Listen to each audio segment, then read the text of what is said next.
Okay, so hope everybody is okay. Who was able to do the video, the exercise in the video, the first 3 videos? Anybody was not able to? Okay, so we're going to have time for both groups, for the students who did exercise and who didn't do the exercise, okay? For whatever reason, maybe time, but quickly going to learn that you have to do that exercise, unless you got stuck and something else, happened. Otherwise, you have to put the time to do those exercises, because otherwise you are not ready for the class. But let's carry on and let's see how it goes. Okay, so today, what are we going to do today? We're going to be talking about MVC. Just have a brief introduction about MVC. I'm going to cover the basics of MVC. Then we're going to jump to do some work with the questions that you have submitted. We're going to do some group work about those questions.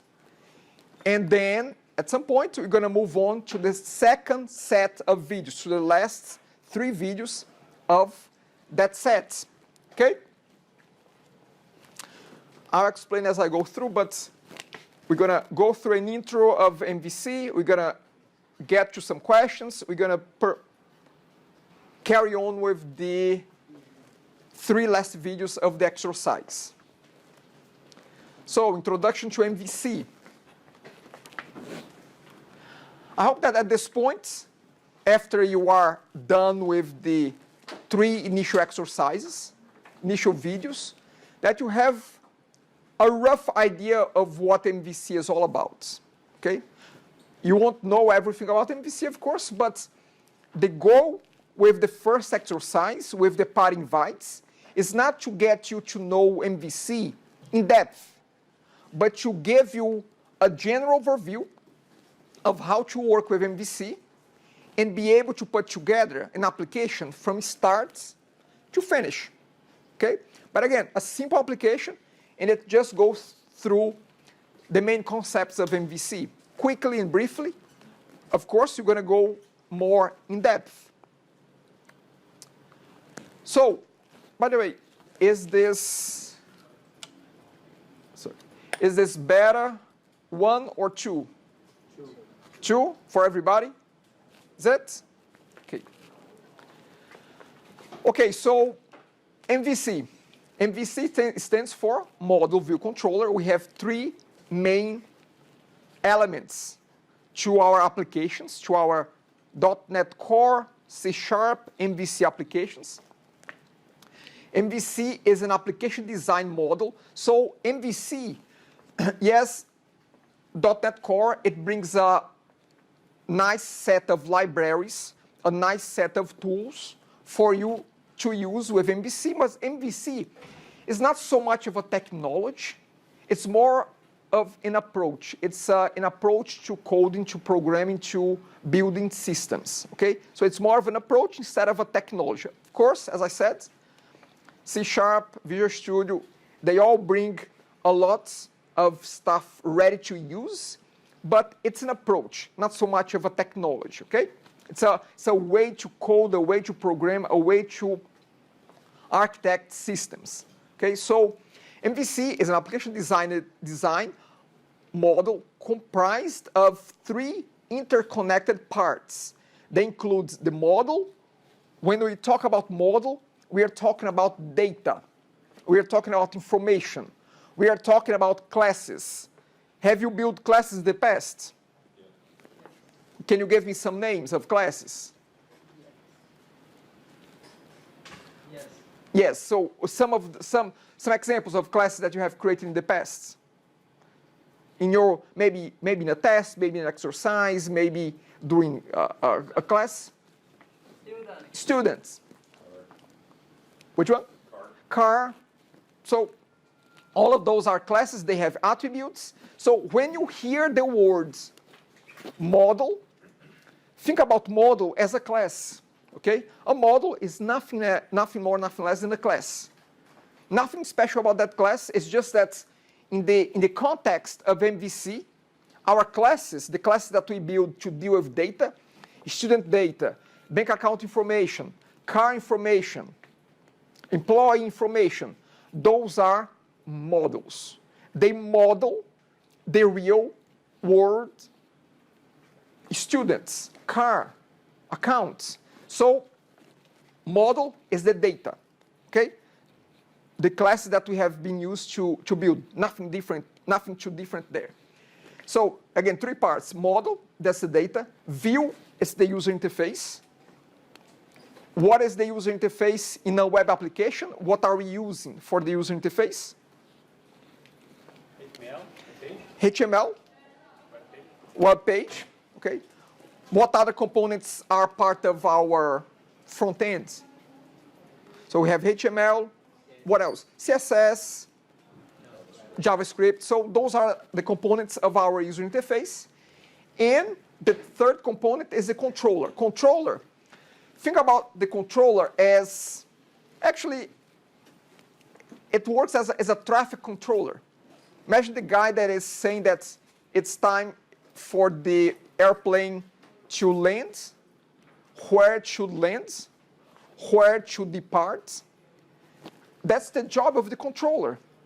Again, that one is a traffic controller. We're talking about the controller in our code. The controller in our code is receiving requests, directing those requests to the correct location, and sending requests back.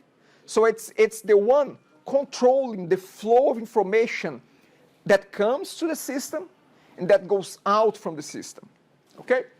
So the three pieces.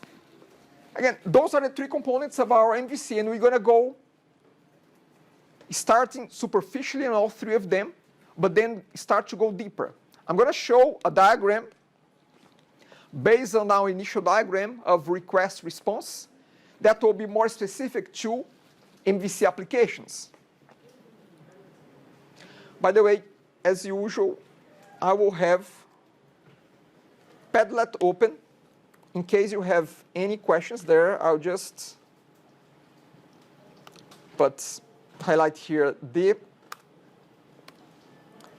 URL. Again, if you want to ask a question and not raise your hands, that's fine. You can ask that there. So padlet.com/Ederson/004, which is the section number. Okay. So MVC, three components interconnected. We have seen this diagram in the last class, but I want to expand on this diagram. I said that we're going to be dealing with whatever is here. Our web application is the actual MVC application. So the focus of this course is in this part here. And in the next slides, I'm going to expand this segment to show the different parts of the MVC model, okay? So we're going to be revisiting this diagram quite frequently, okay? We still have the clients, which I just put browser here underneath because that will be our main client. We have the server, but I put IIS here. Who can tell me what IIS is? This guy here.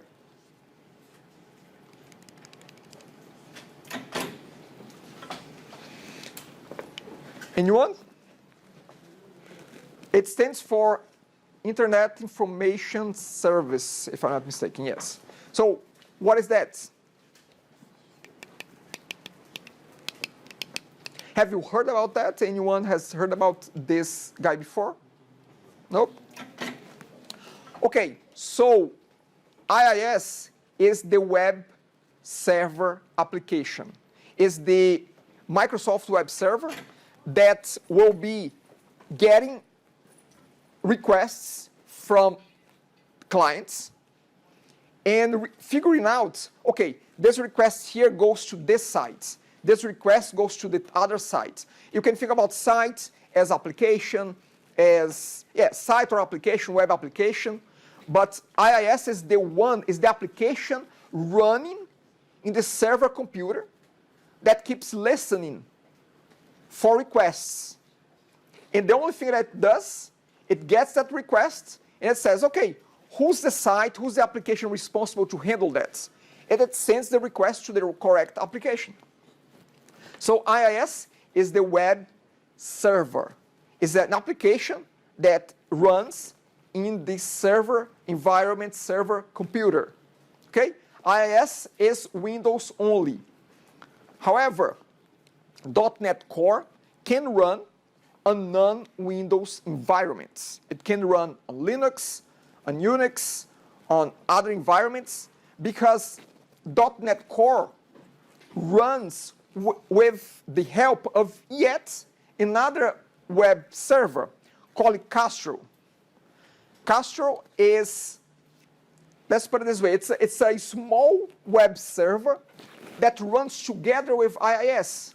IIS is Windows only, but Castro has a version for Windows, a version for Linux, a version for Unix. It has a version for the different operating systems.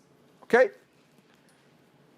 So, we still have the request, we have the response, but now I have expanded our web application. And those are the main components, the main 4 components of an MVC application.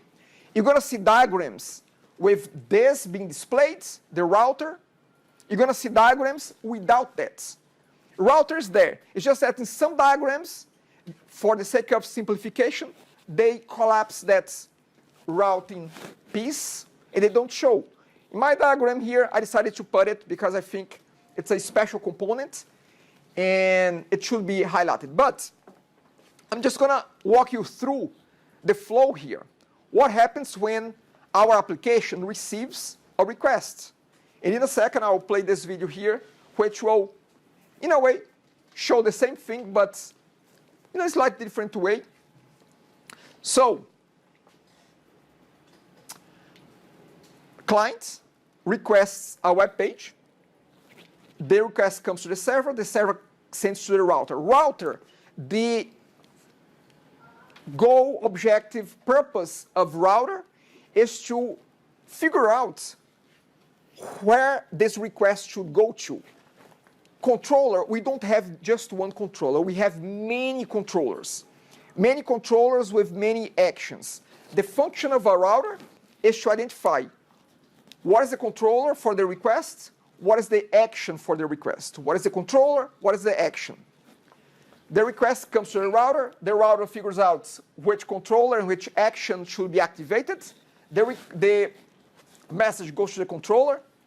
The controller may require some data, so it will talk to the models to get some information, or maybe to send information. It will talk to this.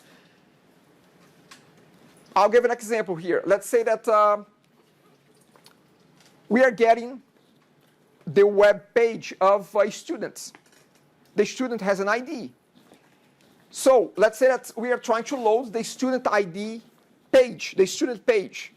So a request comes with the student, let's say student number 300, comes here, goes to the router figures out which controller it needs to send that to, sends to the controller says, okay, I need the information of student number 300. It sends to the model goes to the database, it gets all the information about that student, it brings it back, sends the information to the controller. The controller, now it has an object of students with all the information, name, first name, last name, email address. It gets that, then it sends that data, that model, to a view. What is the function of a view? Any guesses there? Just display the data. Display the data.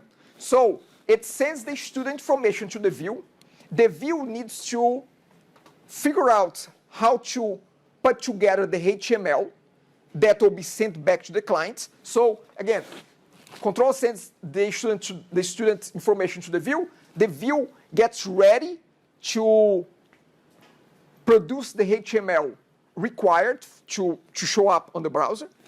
It sends this HTML back to the controller then sends it back to the server with a response. That's the life cycle.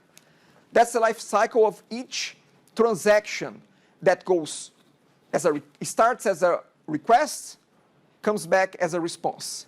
These are the steps. And that's what you're going to be doing throughout this course, understanding in depth each one of those elements there. Okay? The first exercise, which is part invites, is just going through all of this in a very superficial way. But it will give you an idea on how to go from start to finish in an MVC application. Let's have a look at this video here.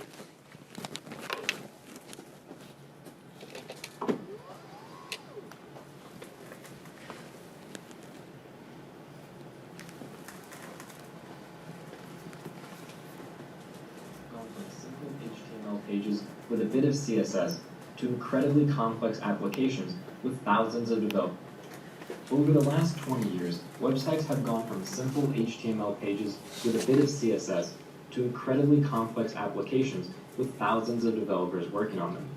To make working with these complex web applications much easier, developers use different patterns to lay out their projects to make the code less complex and easier to work with. By far the most popular of these patterns is MVC, also known as Model View Controller. The goal of this pattern is to split a large application into specific sections that all have their own purpose. To illustrate each section, let's look at an example where a user is requesting a specific page from a server. Based on what URL the user is requesting, the server will send all the request information to a specific controller. This controller is responsible for handling the entire request from the client and will tell the rest of the server what to do with the request. It acts as a middleman between the other two sections, model and view, and should not contain very much code. The first thing that happens when a controller receives a request is it asks the model for information based on the request. The model is responsible for handling all of the data logic of a request. This means that the model interacts with the database and handles all validation, saving, updating, deleting, and etc. of the data. The controller should never directly interact with the data logic. It should only ever use the model to perform these interactions. This means that the controller never has to worry about how to handle the data that it sends and receives, and instead only needs to tell the model what to do and respond based on what the model returns. This also means the model never has to worry about handling user requests and what to do on failure or success. All of that is handled by the controller, and the model only cares about interacting with the data. After the model sends its response back to the controller then needs to interact with the view to render the data to the user. The view is only concerned with how to present the information the controller sends it. This means the view will be a template file that dynamically renders HTML based on the data the controller sends it. The view does not worry about how to handle the final presentation of the data, but instead only cares about how to present it. The view will send its final presentation back to the controller, and the controller will handle sending that presentation back to the user. The important thing to note about this design is that the model and view never interact with each other. Any interactions between the model and the view are done through the controller. Having the controller between the model and the view means that the presentation of data and the logic of data are completely separated, which makes creating complex applications much easier. This is all just theoretical though, so let's look at an example of how this design handles a request. Imagine a user sends a request to a server to get a list of cats. The server would send that request to the controller that handles cats. That controller would then ask the model that handles cats to return a list of all cats. The model would query the database for a list of all cats and then return that list back to the controller. If the response back from the model was successful, then the controller would ask the view associated with cats to return a presentation of the list of cats. This view would take the list of cats from the controller and render the list into HTML that could be used by the browser. The controller would then take that presentation and return it back to the user, thus ending the request. If earlier the model returned an error instead of a list of cats, the the controller would handle that error by asking the view that handles errors to render a presentation for that error. That error presentation would then be returned to the user instead of the cat list presentation. As we can see from that example, the model handles all of the data, the view handles all of the presentation, and the controller just tells the model and view what to do. And that's all there is to the basic architecture. Okay, just want to come back here for a second. So in object-oriented programming, there is a concept called separation of concerns. In our case here, we have the model only dealing with data. The model does not care at all about how this data will be displayed. It doesn't relate at all to the view. And the view does not care about how the data is stored, how the data is retrieved, how the data gets saved. It only cares about how things are displayed for the browser, to the browser as an output. And the controller, again, is the middleman, is the one taking from here, putting it there, distributing who should be doing the work. That's the job of the controller. If we compare this graph here, this diagram, with the one that I was showing before, there's one component that seems to be missing here from this. What is the component? The router. So here's the thing. This is a general overview about MVC. MVC is applicable to other languages as well, not only to C#. You have MVC on PHP, you have MVC on Java, on Ruby. So different languages will have a slightly different implementation. The general concepts are the same, but they may have a slightly different implementation. So router is still around here. It's just that some diagrams will remove that just for the sake of simplicity, but there still needs to be a way for the application to identify which controller needs to be responding, okay?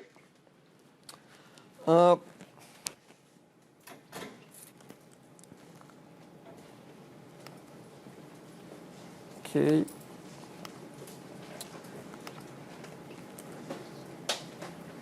Okay, so any questions? Okay, so here's what we're going to do next. For the ones that were able to do video 1, 2, 3, you're going to work in pairs or in threes, 3 people or 2 people, and you're going to try to help each other respond your questions. So you're going to bring the Word documents that you have with your questions. You're going to share that within your little group there, and you're going to help each other to sort those questions out. You're going to have half an hour to do that. In half an hour, the questions that you have not been able to figure out, you're going to post on Padlet, and I'll go one by one addressing all of them for you. So again, for the people that have done, group together, let's have half an hour, discuss your questions there. For the students that have not been able to do, either because they didn't have time, they got stuck, or something like that, you're going to have this time to do it. You can do individually, or go through videos 1, 2, 3 individually, or in a little group there, but you have to do it, because I will not be doing it for you. See, one thing that I may not have made myself very clear on the first class is that I work with something called a flipped classroom. A flipped classroom is where you come to class ready for the content to be taught, to be exchanged, to be discussed. So instead of having a homework based on what we went through, you're going to be ready at home for the class that is to come. So again, it's very, very key to come to class with those activities done. We're going to have a new set of activities for the next class. So again, if you have not done, that's okay, but you have to do it now. So 2 different sets of students. One will do the videos 1, 2, 3. The other one will open the questions, group together, and answer amongst yourselves. I'm going to be walking around. I'll be helping both groups here to move forwards. But again, in half an hour, I'll look at here and I'll see if there are questions that were not answered, and I will address them to all of you. Any questions about that? Anyone confused about what needs to be done next? No? Okay. So move forwards. Again, maybe you just group together with the people around yourselves.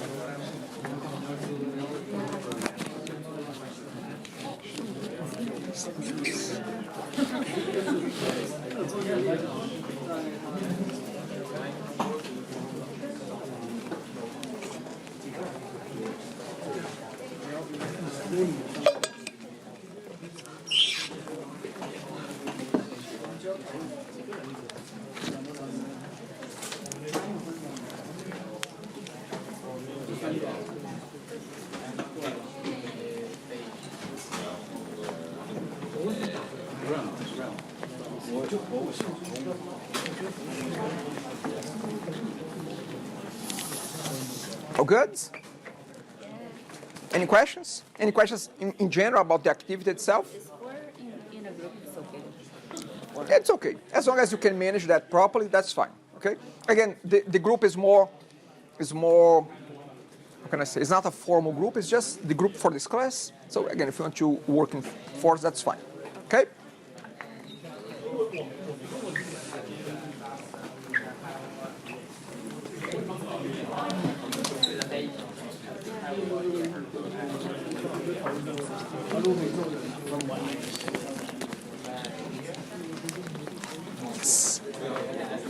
Actually, I never run my code because, You got a problem? yeah, I don't. Let's see. Okay, so it seems that you are having a problem with SSL. Would you like to just click no there? Let's try something here. Let it come back. So you're getting an error there, correct? It's some sort of error, correct? This side is. That's okay. I can see it's an error. It's not showing anything. Okay, so close it. Maybe just a step, yeah. So can you show me Solution Explorer? Can you expand this? Right click on the project name. Right click there. Yep. Go to Properties. And then go to Builds, the second option there. Sorry, not Build, I think. Debug, sorry. Scroll down. Actually, scroll up. It's not. Okay, it's because it's still running. So scroll up. A little bit more. Oh, it's all. Just that? Let me see here. Okay, this is already strange.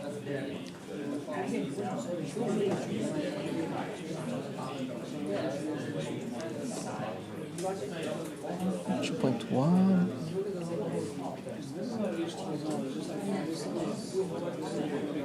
Okay, I will close this here because I think there must be something else here. This is already a bit strange. I don't know. I'm gonna try something here because I don't know why it has two of these. Are you having the same issue? No? Okay.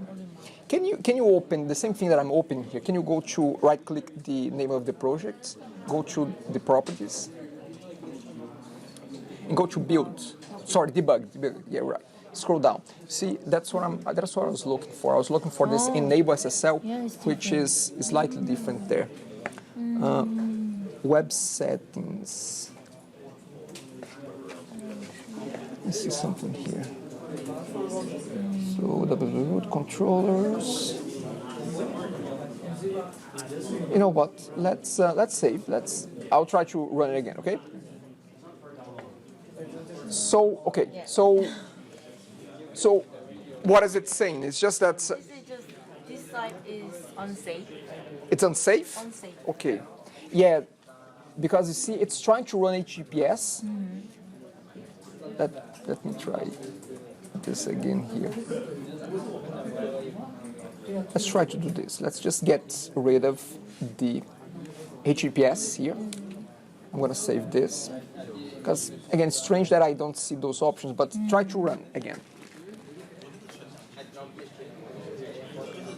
It's same thing? Yeah. It's still showing HTTPS.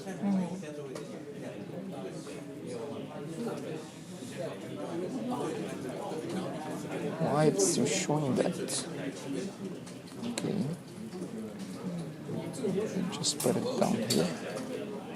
Let me see if this is by any chance in another place. Which version of Visual Studio is that one? Is that 17? Yeah, it should be the same version.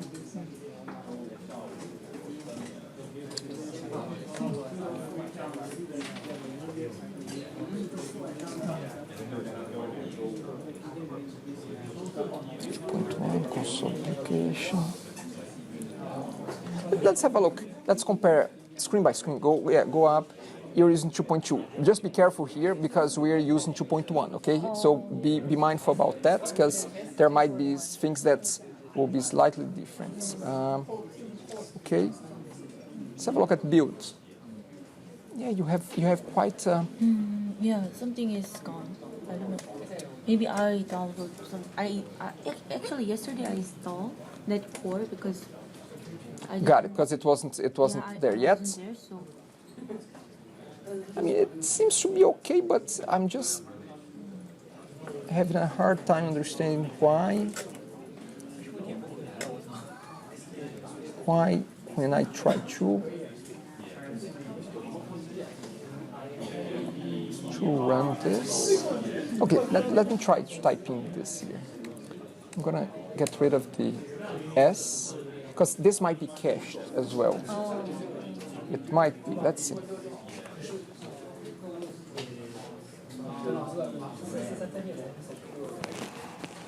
Actually, at first it shows that the program doesn't know how to run this. Before it was showing that? At night, yesterday. Yesterday? And then? And then it seems like. Okay, so let's see. I just tried to do something there. It's still trying to load, but Yes, no. does seem to be loading. It's like you should close it as soon as possible. No, yeah, that's what it's saying is that it doesn't trust this HTTPS. But again, usually the way to fix that is to uncheck this, just to uncheck this. But I cannot see that on your environment for some reason here. Let's do one test. Because I'm gonna. Sometimes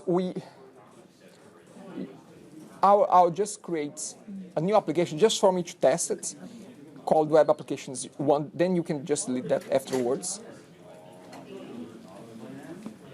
I'm going to go for enabled. See, it's important to uncheck this one here. Uncheck HTTPS, but that's okay because again we should be able to see that. But let's move forward here. So it's creating the initial files using the template. Let's go here and let's see if we can see that or not.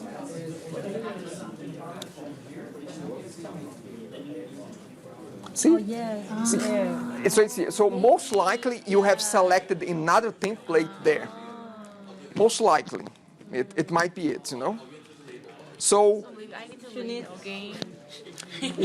well, here's the thing. You could start another one again, but you can copy the contents of the files. So you can open two instances of Visual Studio and copy the contents of the files. Okay? Thank you. No problem. Okay, good.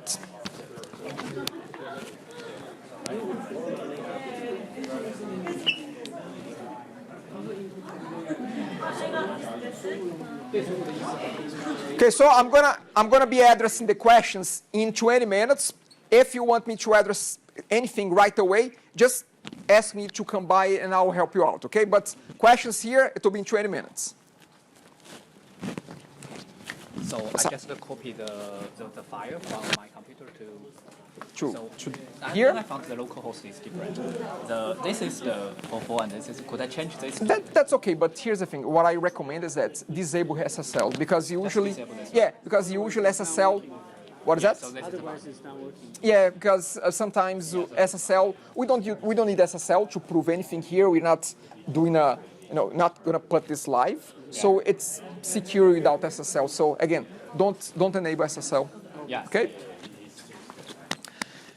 If you are not being able to run your application, make sure that enable SSL is not checked. Okay. Enable SSL, you can find that. I'll just show quickly here. You can find that checkbox. Hopefully you can find it under project properties. And then go to debug, scroll all the way down, and you're going to see enable SSL. Uncheck this option because sometimes if this option is checked, it won't run the application properly, okay?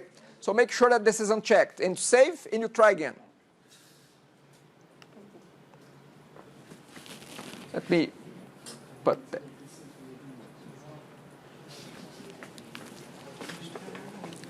Any question?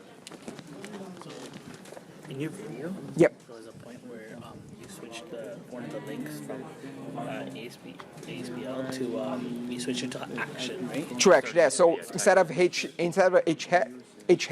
it was for ASP-action.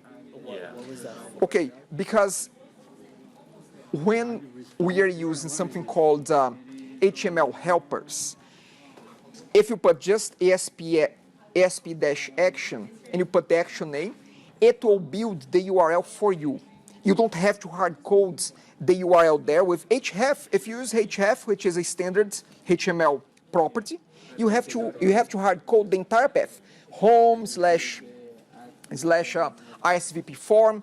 If you are just calling if you are using the tag helper ASP-action, you can just say, I want to call this action. You don't have to specify which controller. You don't have to specify anything else. It becomes more, how can I say? Your code becomes a little bit more flexible, a little bit more automatic without hard-coded stuff. Yeah, go ahead.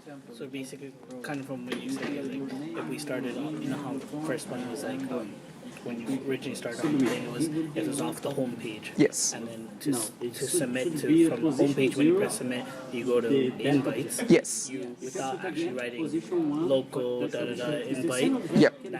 By tagging it in the first part, you're basically, that'll just indicate that, okay, action is just saying, okay, now you can say invites. Yes. You don't need to specify saying The home. No, we don't. So home is called controller. We don't need to say the controller because we are in the context of the home controller. So we don't need to specify that. However, we need to specify which action it needs to call. The action will be RSVP, I think it's RSVP form if I'm not mistaken. Yeah? So with that, when you run the application and you look at the source of the final application, you're gonna see href equals to home / it will do that for you. You know how at that point you put the tag on the top? Yep. As long as you have that tag, the helpers on the top, Yes. this is already... This will work.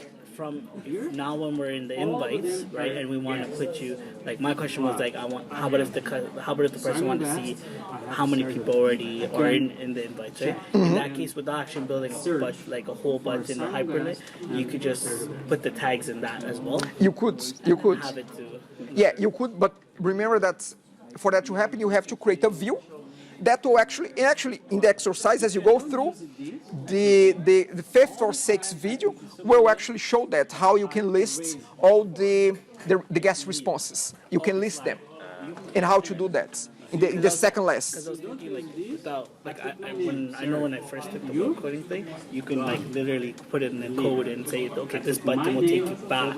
But then the helper is basically taking rid of all that coding, basically. Yes, the HTML. Basically simplifying it. It is. And again, that's why it's called tag helper. It's a bunch of tags that will help you to build the codes without you having to worry too much about the HTML details there. You're gonna see that when you do the form, you can use ASP4, which is, and then connect to the name, connect to the email, connect to. So again, there are a bunch of tag helpers that you're going to be leveraging because we have used that line at the top that you're mentioning in the view imports, underscore view imports. Okay, you had a question? Yeah, I was confused. Above your controllers, you ended up using, at the third video, you started putting HTTP get and HTTP set. And I just had a hard time understanding what exactly was going on with those. I get and set, but... Let me try to explain. Okay, so if you don't specify HTTP get, HTTP set, the method that you see there will respond for a get or for a post. It will respond for both of them. However, because RSVP form, we have two different situations about it. We have the first time that we click the link and we land the form. That's a get. We are getting the HTML that builds the form for you. That's the first scenario. Then when you have the form, what is it that you're going to do next? As a user, what are you going to do with that form? You fill it and you press submit. That's the second scenario. When you press submit, it uses the same action name, which is RSVP form. However, you no longer want the get because you got it already. You want the post version. So we are calling the same methods, but one is for the get and another one is for the post. The post is when you click submit, the data goes back to the server. Now, when you submit, it will use the action that is tagged with HTTP post. Oh, okay, I see. So the first time it gets, it uses the one that is tagged with HTTP get. Yeah. And then we submit, it goes to the one that says HTTP post, and it sends the information there. Okay, so it's almost acting as an identifier when you express. Yeah, it's called an annotation. So we are tagging. We are tagging that this method here is for gets. This method here is for posts. Okay, I see. Okay? Yeah. I appreciate Awesome. it. Yeah, No problem. That threw me off when you were putting that. Yes. I have a question. Sure. This code is not working. Okay. Yeah, I can see that. It's red. Yeah, because if it would be working, it would be both. Let's have a look at this view imports of this view imports. Yeah. Can you open that? Okay. Can you expand home views, the folder home? This one here. Yep. That one that you show me is the, which one is that? Is that the form or the index? So go back to the index there. Okay, so it should because it seems that you have everything okay there in the view imports. However, ASP action. Have you just changed that right now? You have just done that? Yeah, I changed also. Right now? Right now? Right now, no. You opened that, it was already like this? Yeah. The reason why I'm asking is because sometimes Visual Studio, it doesn't recognize certain changes right away. So sometimes you have to close the file and open it again. If you run the application, is it working or not when you run? No? I have Okay. been working all weekend and this week. So let's sort this out right now, this sucker. Also, I deleted the index, all Okay. of them, and I made it again. Okay, That's so let's see here. Yeah, exactly. Okay. I still need to figure this out. There's something strange here in yours. You see, I don't know why in yours here, it's doing this strange. Sergio, is yours working or not? Mine is working. Yeah. So do you see this kind of? Extend your view. See, there's nothing here. See, there's nothing there. Show me how you created those views. Yeah, show me how. Just went like a test view. Create a test view under home. Yeah, go ahead.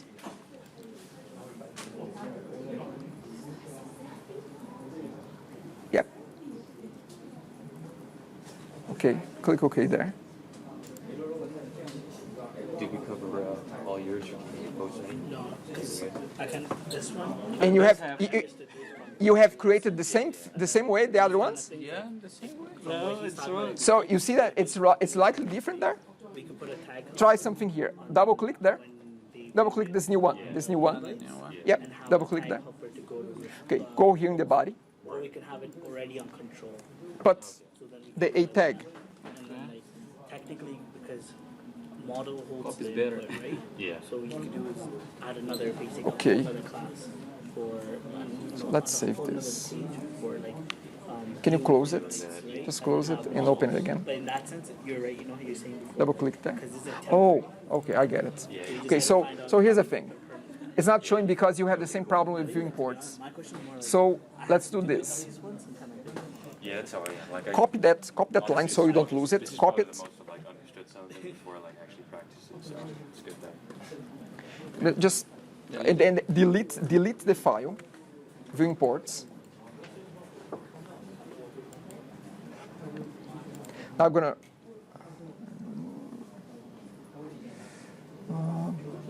Well, are you running? Okay, so let's do something different. So just right click and click exclude from project. Let's explore this folder. So right click the folder. Go to open file in open folder in File Explorer. Yep. Let's go one level up. Let's go one level up to the folder, to the views. Click there and let's try delete from here. Just hit delete or.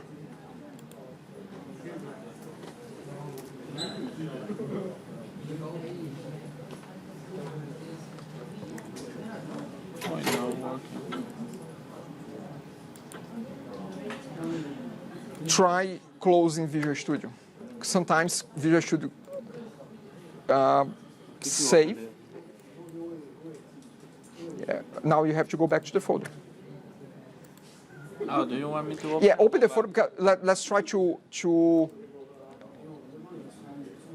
open the folder directly from File Explorer, and then let's delete it from there. So right-click again.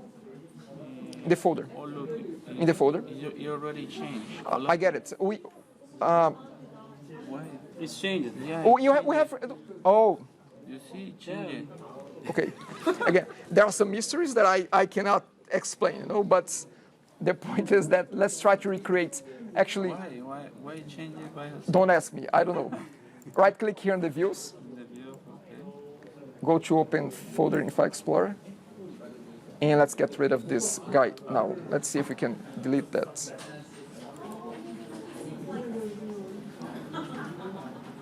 Just close it. Okay, yeah, close just Visual Studio. Just close, don't close this window here. Just close, yeah.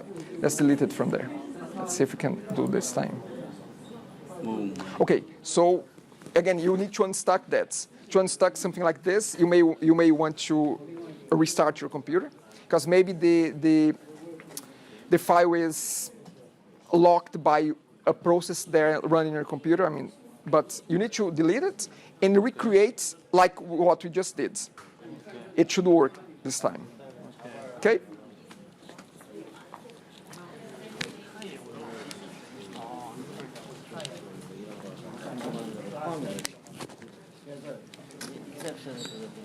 How are you doing? Going well? That's all my questions. That's all your questions? Okay. So the at is for the razor syntax. We're gonna go deeper eventually on that. But again, it's just to indicate that there is a line of code. It's the start of a piece of code, or maybe it's even just regular text. Because if you do a at column, whatever comes after that is just static HTML. Yeah. Home to that. Yes. So again, we're going to be discussing the razor syntax. That's the razor syntax. A lot more in depth. Because I searched it online. Doesn't talk about this. That doesn't say what the at Doesn't is say about. what they are. It's to open the coding statements for the razor syntax, which is the code that goes together with the views. Okay? The other one is yours as well? The other question there? Yep. What is the other one? Okay, so is there another way of saving information other than the first stuff? Okay. Because some people, I saw Yes. one of the Stack Overflow posting. One of the person who posted something about he did the interview, and then the interviewer asked him about why is the repository pattern is not so good to use, or like something like that. And what they said? And he didn't have any, he couldn't answer it, so that he asked for the opinion. Okay. So I was like, I mean, to be honest, on everything in coding, there will be a group of people that will say, this is the best thing ever. There will be a group of people that say, this is the worst thing ever. yeah. So again, the repository is the pattern that we're going to be using to save information. The repository is the, let's put it this way, the interface between the data and the application. Okay? The repository can be a memory repository, which is our case for this example. We are not storing the data for the guests in the database. We're storing in a list, so it's in memory. But very soon we're going to be storing our data in the database. It's still the same repository, but yeah. But again, actually, think of the repository as just a way for the application to send data, and it doesn't care how this data is saved. The repository hides the complexity of how to store the data on behalf of the application. So I send to the repository, whether I'm using the SQL repository or a memory repository, it's up to the repository to know about that. The rest of the application doesn't care, doesn't know about that. So that's where the power of repository comes from. You are dealing with data, but you don't care how it's stored. It's up to the repository to figure out, oh, I'm storing the memory, I'm storing the database, I'm storing someplace else. Also, the repository itself determines how it's Yes. Again, we're gonna get more about talking more about that, okay? Okay? No problem. Any questions around here? Anything I can help? Yes? What's up? What's happening? What's up? No, my part is a little bit complicated. Okay, so it starts from the beginning. Okay, so we are kind of still discussing about timetable. About what? Timetable. Timetable? Yes. Timetable of what exactly? For our courses. Oh, so you are not registered in this class yet?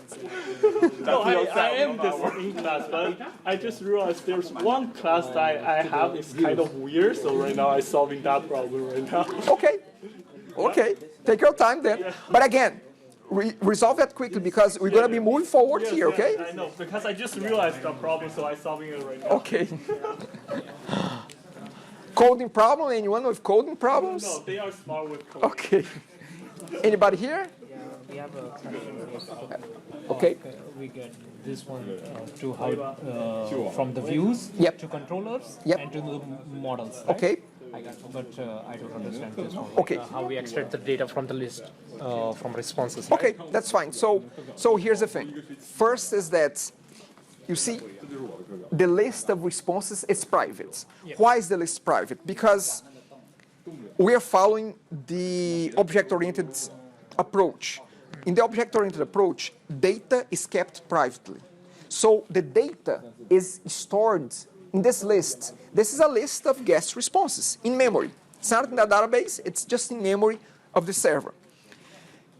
The way this list comes back to populate, let's say, the list of requests, it's via this property here. This is a property which is public, and it's. Have you gone through comp123? Yes. Yep. Have you seen? Do you remember that in comp123 you had usually private fields and public properties? This is the same thing. Now, what might be strange to you is that here it's using list and here it's using this IEnumerable. Is that what's a bit strange? Yes. Okay, so a list inherits from IEnumerable. So IEnumerable is an interface that is inherited by lists.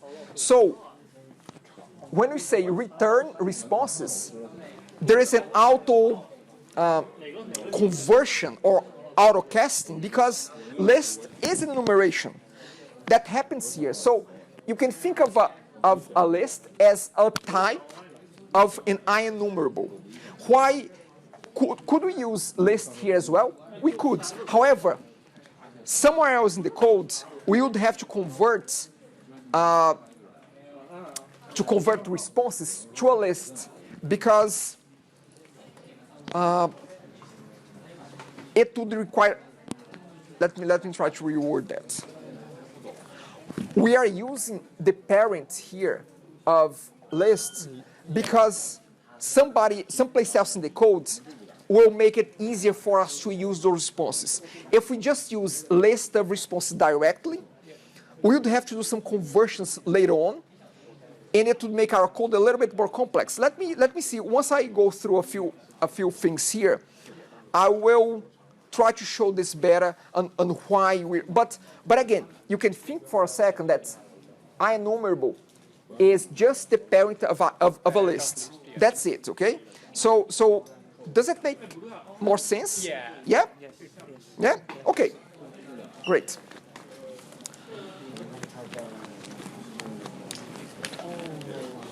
Okay, so before we move forward here, let's go for a 5 minutes break. Okay? 5 minutes break.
Okay, so let's carry on here.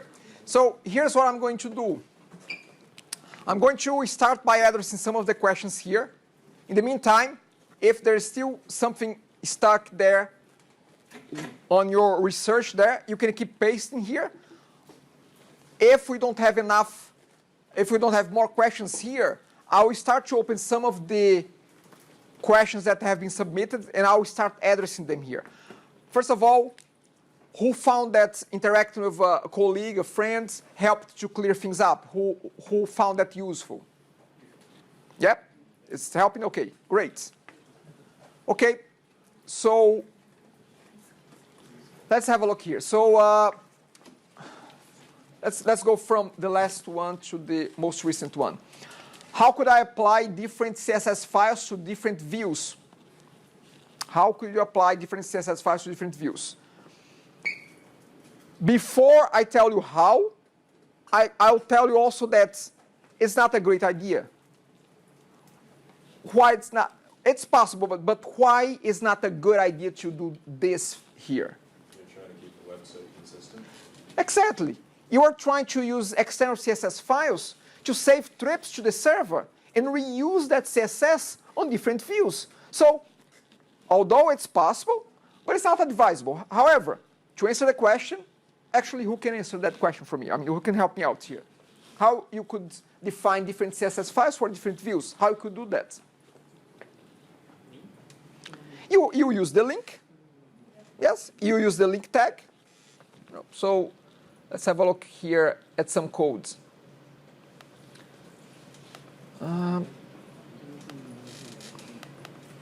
See, we have a link tag. This link tag is pointing to this file. Okay? Right now, this link tag is pointing to this file. You just have to do what? Change it. Change it. You just have to point to another file, in another view, in another file, in another view. Again, not advisable, but completely possible. You just have to create another file and link via a link like this. Okay? If you have follow-up questions, you can just post there on Padlet as well. The second question there, I'll read it out loud. Could I use, well, you have access to that as well. Could I use cookies to store the user's information for the next session? Yes, you can, but you don't have to go through the hard work of doing that yourself. The MVC framework has something called the identity framework that you're going to be using in the very near future, that you're going to be able, that it will bring for us user identification, role identification. Some users can be admins, some users can be managers, some users can be editors. So it will bring all of that for us. So again, we don't have to do this manually. We can leverage what the framework can bring to us, which is called identity framework. We're going to get there, not right away, but we're going to get there. Okay? So yes, it can be used. Okay, moving on here. what viewBag and greeting stands for. Okay, let me open the code there. So they are here related to the index and to the controller.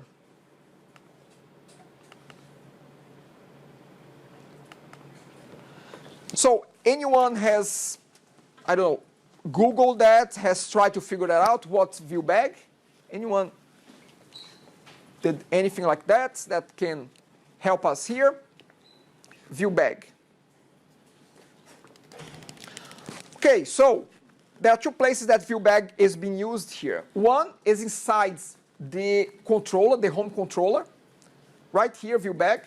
viewBag is being set here, and it's being read inside the view with this line of codes there. So viewBag is a special type of object. Why it is a special type of object? Because it has dynamic properties. I can put viewBag.Centennial College equals to my name. I can create any property for viewBag, and I don't have to declare them. I can just use whatever I want to use, whatever name I want. It's being used here, greeting. It could be greetings. It could be G, anything. As long as the same thing that I mentioned here in the view is the same one as I mentioned here in the controller. So viewBag is an object that can move information easily, data easily, from the controller to the view. From the controller to the view, okay? And again, the properties, they are dynamic. We don't need to create those properties. We just use it, and that's it. It will dynamically understand that, oh, okay, greeting is now a new property. Here's what you're going to observe. If you put viewBag dot, nothing will come up. Well, actually, I don't know if it's nothing. I think it's nothing, but there's no property there, because all properties of the viewBag, they are all dynamic properties, okay? So I hope that makes sense. Again, you can declare anything there. Yes? In that case, following what you had in the lecture notes, this would be considered like defining greeting as good morning or good afternoon based on the hour. That would be data manipulation, and this should be given to the model, right? Okay, so The controller would be just directing that information to the view. okay, so great points. Controller does a lot of the logic as well. See, here's the thing. The model, if you think for a second, we have a view, we have a model, and we have controller.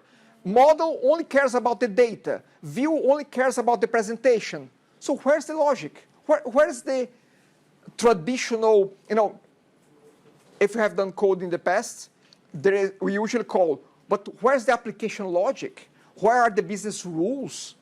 Usually, they are setting around the controller as well. So you may say, yeah, this is dealing with data, but it's a system data. It's not so much of a. It's not our model data. It's not a correct. It's not a model data. It's not a data that we are storing, or it's more of a. And when I say system, I mean server. It's server information. It's just information that is available there in the server. Okay, so models would be more Domain. storing and accessing data. Yes, it's about. That reminds me of mention that the models that we are touching right now, it's called domain model. Domain models. What is this key word called domain? What is that domain? Domain is the domain of the application. We are dealing with a student system. So a domain model is a student, is a faculty, is an employee, a class, a course. Those are domain models because those are models for the domain of the application. So I would add domain model because it's a model that belongs to that relates to the business of the system. When we're dealing with our, it's information available there on the server, but it doesn't belong to the domain of the application. I don't know if that makes sense. Again, if I say something that confuses you, by all means, I'll try to explain a different way and question me about that. Does that make sense, Thiago? Okay. So we cannot use ViewBag in model. Can we? Okay, so ViewBag, as the name says already, it's about the view. It's about communicating with the view. Model does not communicate directly with view. Okay? Model, they don't communicate direct. The controller is the one that does the handshaking. Gets data from here, sends data over there.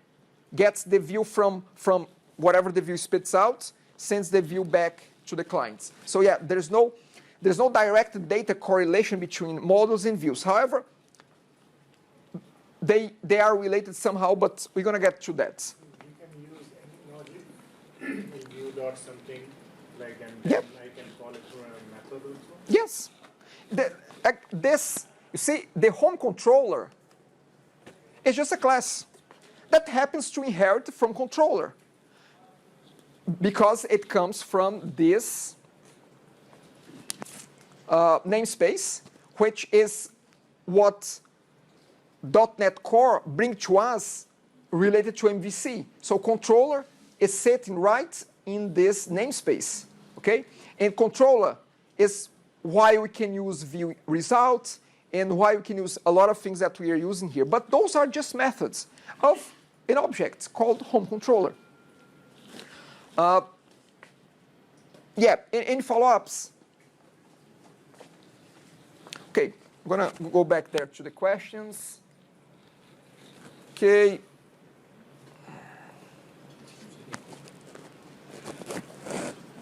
Okay, so is there any difference between bool with the question mark and just Boolean? This relates to this. Here, we go to the model, we go to the guest response, and we have this here. So who can tell me what is this question mark right here? Nullable. What does that mean?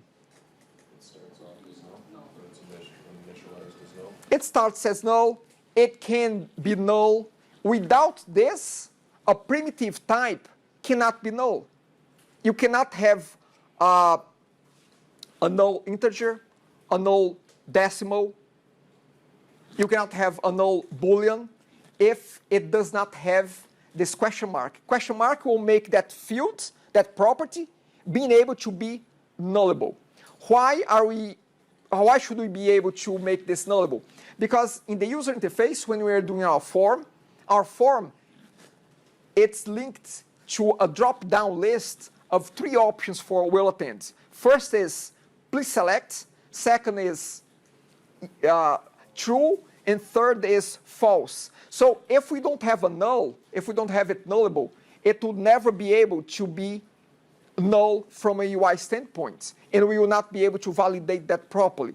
So just understand that's for now, and we're gonna recap this particular concept here, but just keeping this for now. When we have the question mark, we are making this property variable as nullable. Not only it can be true and false, but it can be null as well. Okay?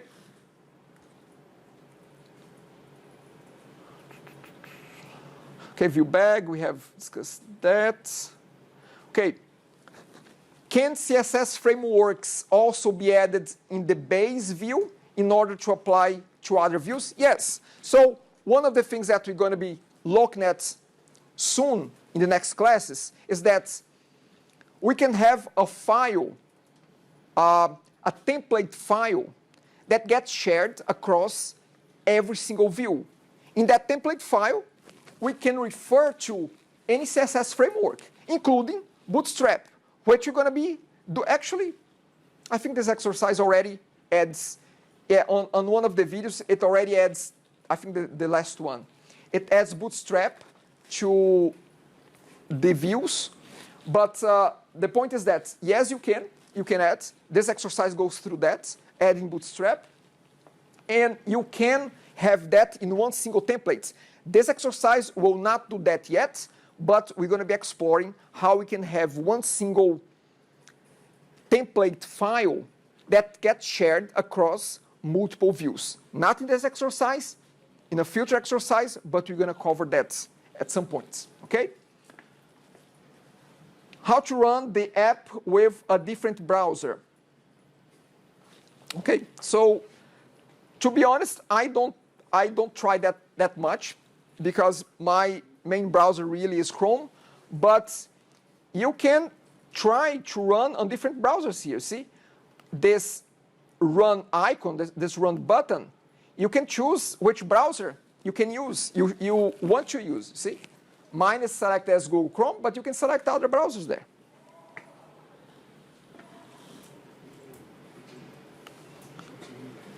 Okay. Can you please elaborate a little bit more about services at MVC? Okay, so let me elaborate a little bit more on that one.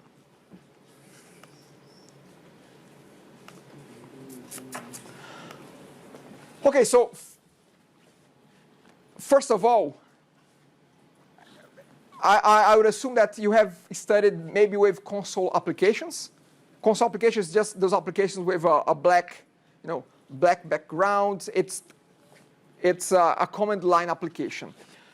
An MVC application like this is a console application as well. As you can see, we have a program class that is where the application starts from. So if we have a look at the program application is very simple.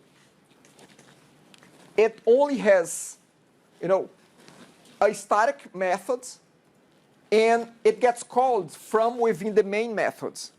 What this does is it calls the startup class. It calls a startup class, which is this one here. The startup class is the class that we specify which services we're going to be using in our application. Here's the thing. With MVC, almost everything is called a service. And you have to explicitly add the service that you want to use in your application. How do you add that? Let's open Startup here.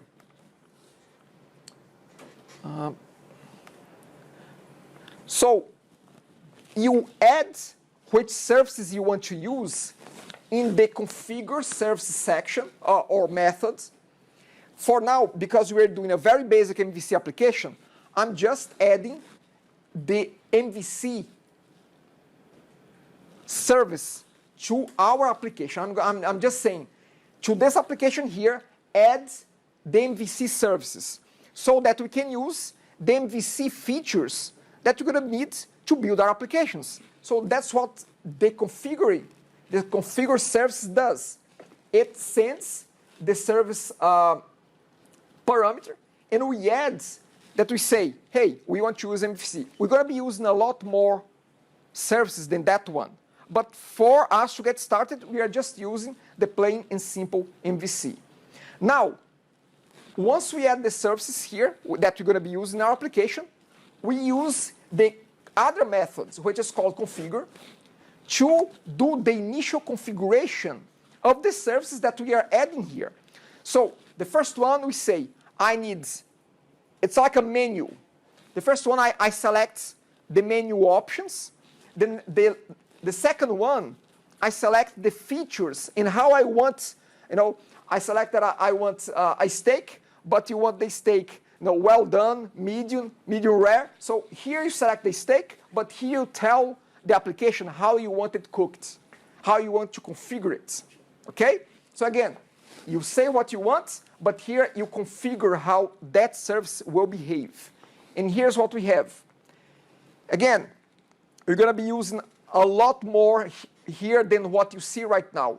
But by default, we are just configuring the MVC with the default route. What is that? What is the default route? let me run this application here.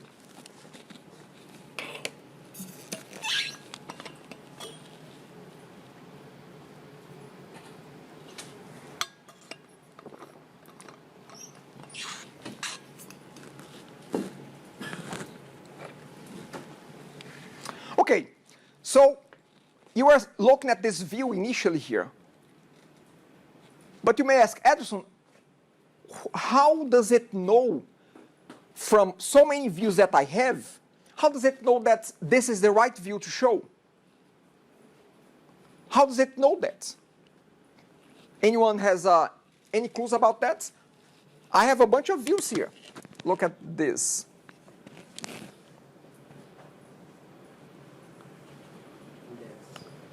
See, I have a bunch of views here. How does it know which one it should load first? How does it know that it's index?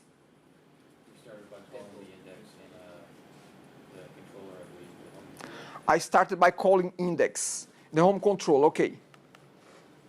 So, in a way, you are assuming that it's based on the order that is listed here. Okay, it's a theory. That's it. It's a default. So let's talk about defaults. So, in an MVC application, the URLs, they have, in short, they have two elements in the URLs. The URLs tell me which control is being used and which action is being taken. However, let's look at this URL here. What do you see there in this URL?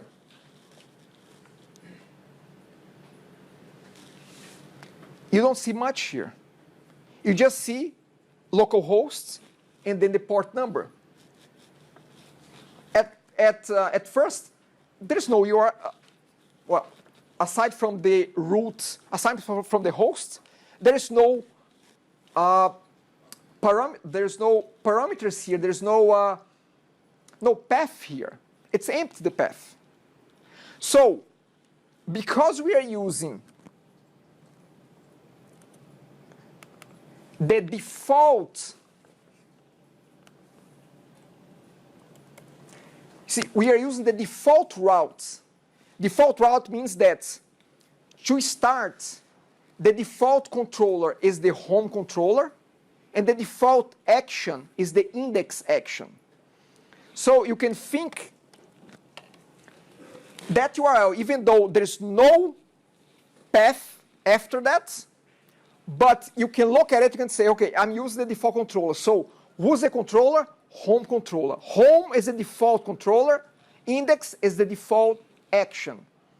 I'll say this so many times that you're going to be tired of listening to that, but that's it. The default controller is the home controller. The default action is the index action. That's why it knows that it needs two loads.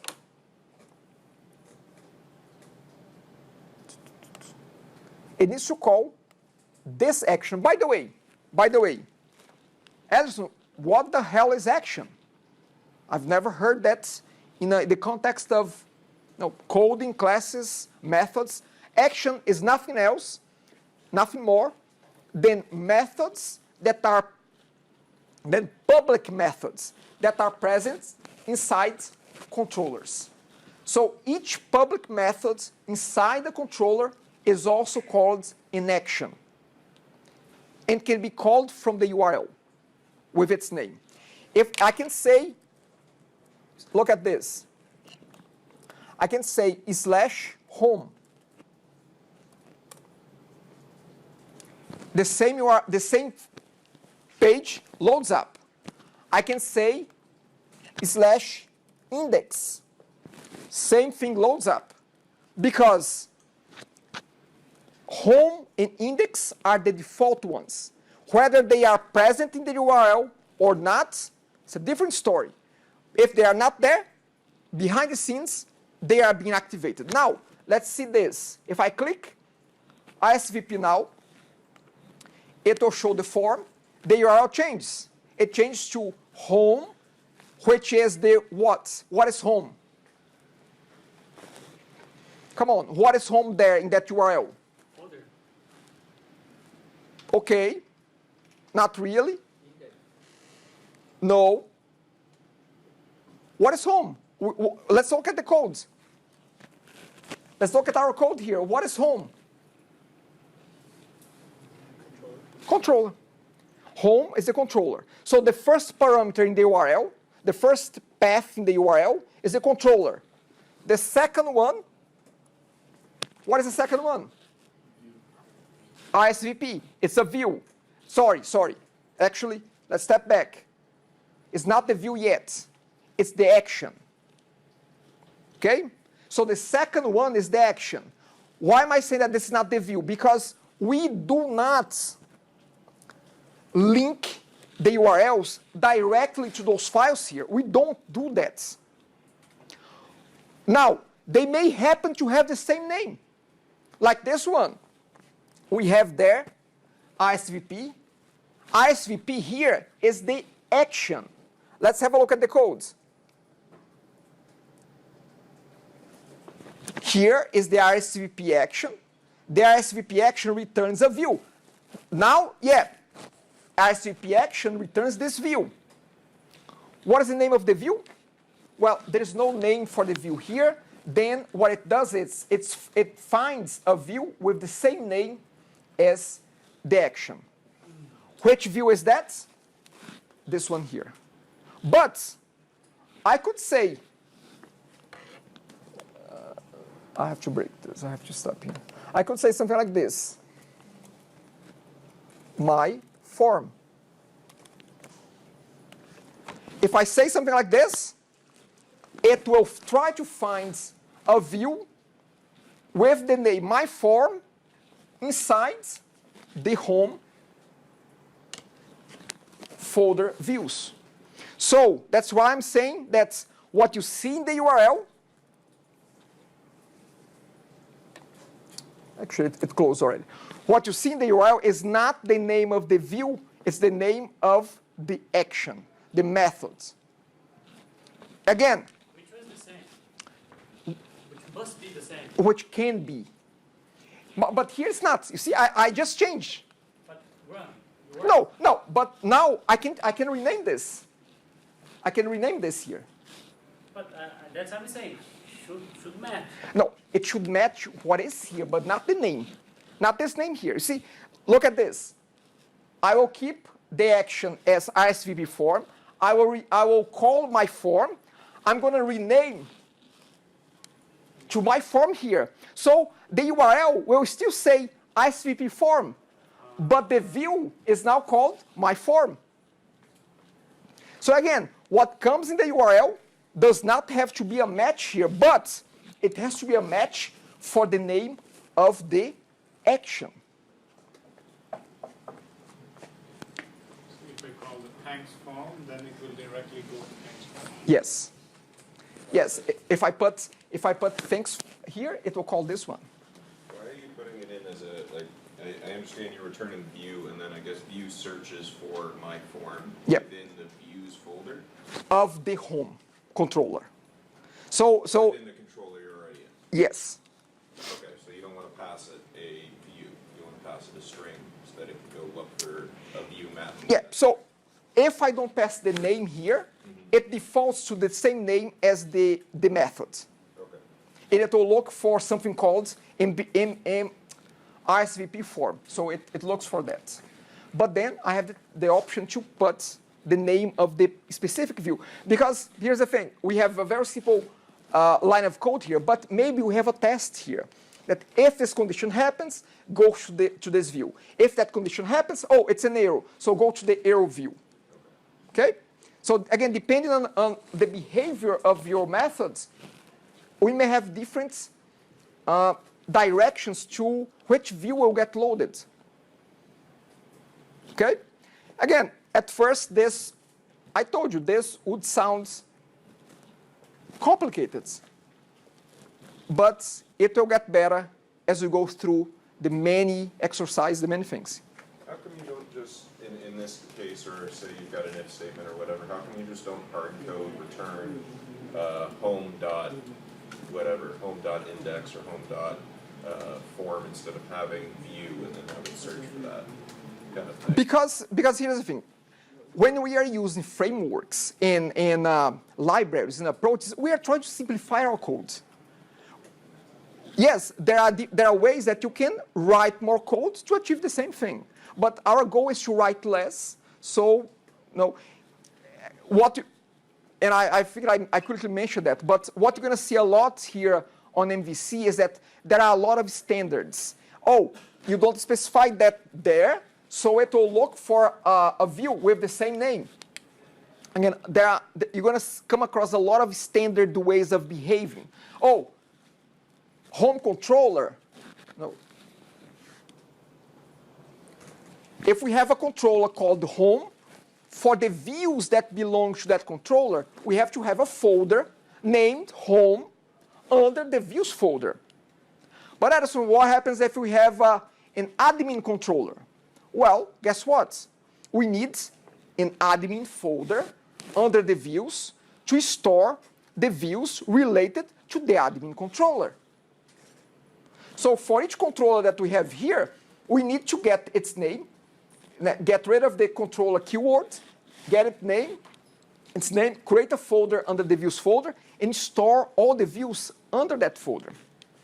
So under controller, whatever I put first, and then there should be a controller.cs? Yes, yes, yes. So to become a controller, you have to use, again, it's another standard, another convention that this framework has, is that to create a controller, you have to create a class that has the name controller, admin controller, student controller, login controller. Okay? And it inherits from controller.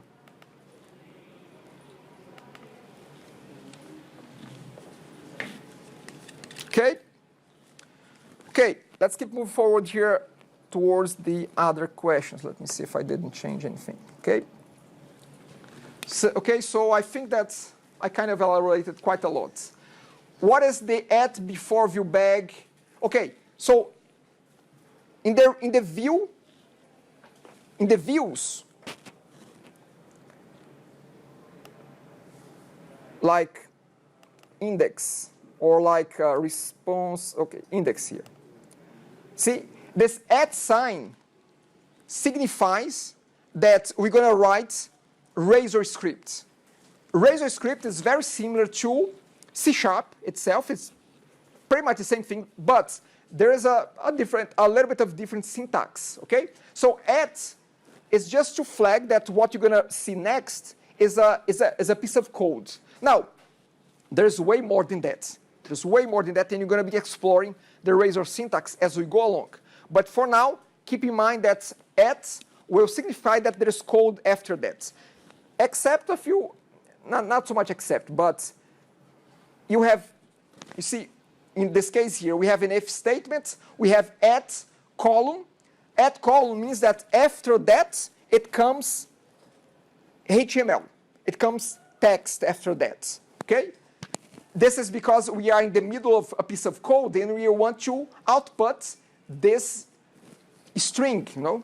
So again, you're going to get used to Razor syntax. It's not that straightforward, but we're going to get there, okay? There will be classes specific about Razor syntax as well. Why do you put a leading underscore to the name of underscore view imports? Again, the answer will be very similar to what I've answered here a few times. It's convention. It's a convention. It's the way the MVC framework that we are using, it works. It will look at this name and it'll say, okay, if you are using view underscore view imports, I'm going to import whatever you put here. It will get imported automatically on each one of the views that belong to the folder that this one belongs to. So underscore view imports is under views.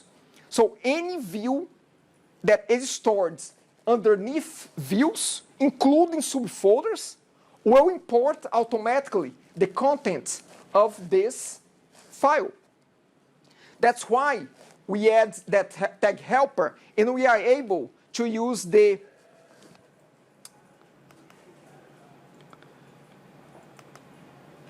ASP action on all the views because they refer to this tag helper.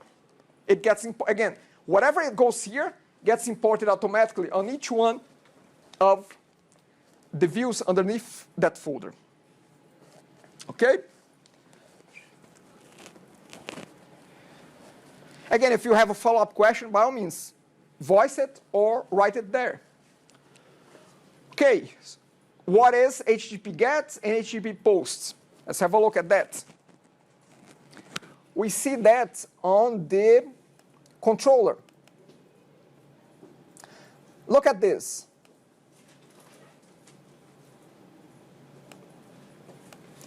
Let's work through this together here. We have RSVP form and RSVP form here. They have the same name.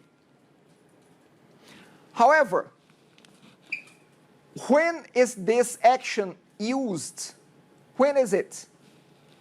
When is it activated? Let's put it this way. When is it called?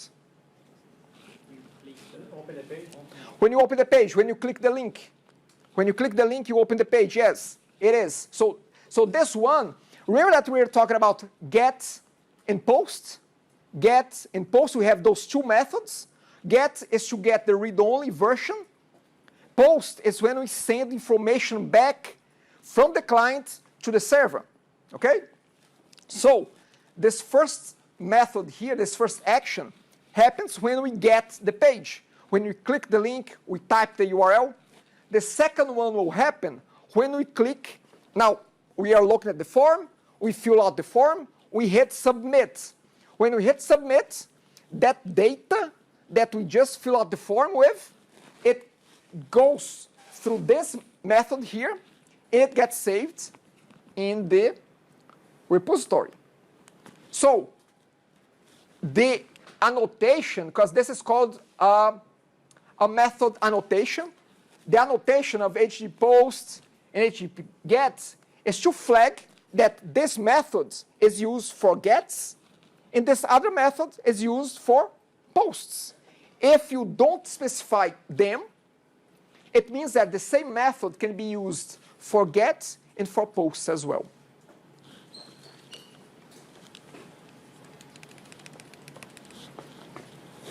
Okay?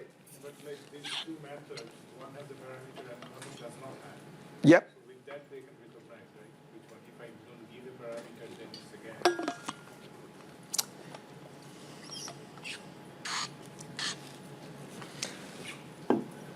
I'm not sure. I'll try that. I'll test that because somebody else from another section asked me a very similar question. I have to try that. For now, let's assume that will not work. It's a quick test that we can do. But here's what I want to show you.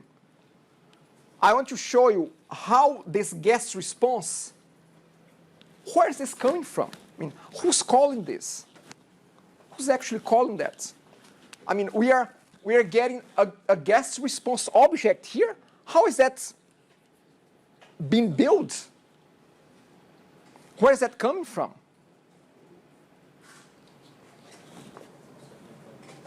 Let's have a look at the form. So, yes, so we have the RSVP form view. Let's have a look at how it looks like.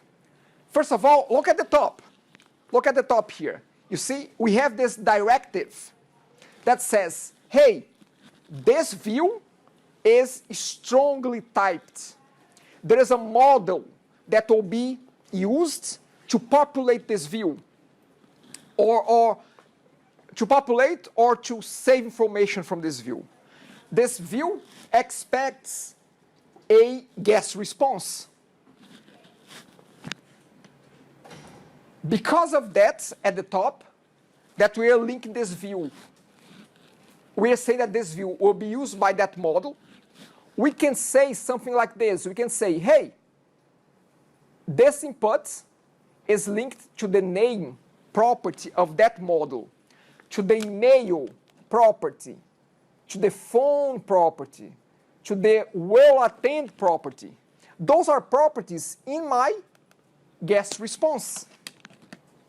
They map between the inputs and the properties in my guest response. You see, look at the action of the form. The action is pointing to the RSVP form. So this is the action. But we are using a post method. So it will submit that information to this method. But here's the thing. Because that view, because the RSVP form view is associated with a guest response, when we click submit, a new object, a new guest response object gets created automatically for us and sends to the home controller via the parameter. So it gets created automatically by this magical thing that MVC does. We don't have to care about, okay, we get the name in the form and we map it to the name in the object. It does that for us automatically. And it sends via this property. And then we can save. We can save the response. I don't know if that helped or not, but that's how it works. Again, I get it. It's a lot of stuff to digest, but we're going to get through it. And this is supposed just to be a brush through. Nothing that we're going to be seeing here will be left behind. We're going to be digging deeper into each one of those aspects as we go along the course. This is just a brief overview. Okay. What is IEnumerable? Okay. Great. So let's have a look at that in the repository.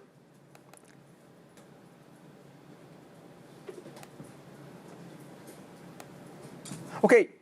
I'm going to go for the short version here because I don't want to overcomplicate things too much at this point. But from comp129, you should remember somehow that usually we have private fields and public properties. Private fields and public properties. It means that the data is usually private to the class, to the object, but it gets exposed by properties like this. So we store the list of responses in this private field here. It's private. It's a list of guest responses. But then, at some point, I need to read the list. I need to read them.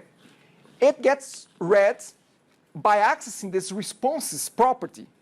The response property, it returns the responses. Right here, we have a get accessor. It returns the responses. So if I say repository.responses, I'm going to get the list of responses. However, what is a little bit strange here is that, okay, we have a list here, in IEnumerable here. Here's the thing. List inherits from IEnumerable. What is IEnumerable? Just by looking at its name, what can you infer about IEnumerable? What can you tell about it? What is that? Order. Okay. What else? Let's focus on the I here. What's that I about? It's an interface. Okay. So there is no implementation in this IEnumerable. However, list is a concrete implementation of IEnumerable. You can think of a list as one of the many descendants of IEnumerable. Okay. Why are you not using just a list here? We could have just used a list here as well. We would have to do some adjustments in other parts of the code, but the reason why we are using IEnumerable is just because, first is that it will convert automatically here the response because it's a list. When it returns, because it inherits from IEnumerable, it's okay to return responses here because they are compatible. We can say that IEnumerable is compatible with list. IEnumerable is the parent, not the immediate parent, but it's a higher up parent of list. So you can return responses properly here because responses is also an IEnumerable. And IEnumerable as well makes easier to query with link. Who knows what link is? Capital L-I-N-Q. It should have been covered on comp123, maybe not too much in depth, but you should have seen that there. It's a querying language, library, that you can say, I have this set of data. Filter this data by these fields. Give me, in our case here, let's use, for example, guest response. Give me all guest responses where will attend is true, or where will attend is false, or where will attend is null. So IEnumerable is more appropriate, let's put it this way, to use link to query on it. That's why, in a nutshell, or actually not so short nutshell, but that is why we are using IEnumerable right here instead of a list directly. But that's it. That's what IEnumerable is. Any follow-up questions? Okay, so let's do this. Let's take 10 minutes. Once we come back, if you have finished your, I'm talking about the first group of students. If you have finished your video 1, 2, 3, you can move to 4, 5, 6. For the other ones that have gone through 1, 2, 3 already, once you come back, you're going to go through 4, 5, and 6. And you're going to have the option to write down your questions, 3 questions, and upload them to Centennial as your bonus number 3 by the end of the class. Okay? Go for 10 minutes, come back, and we can carry on if you have questions.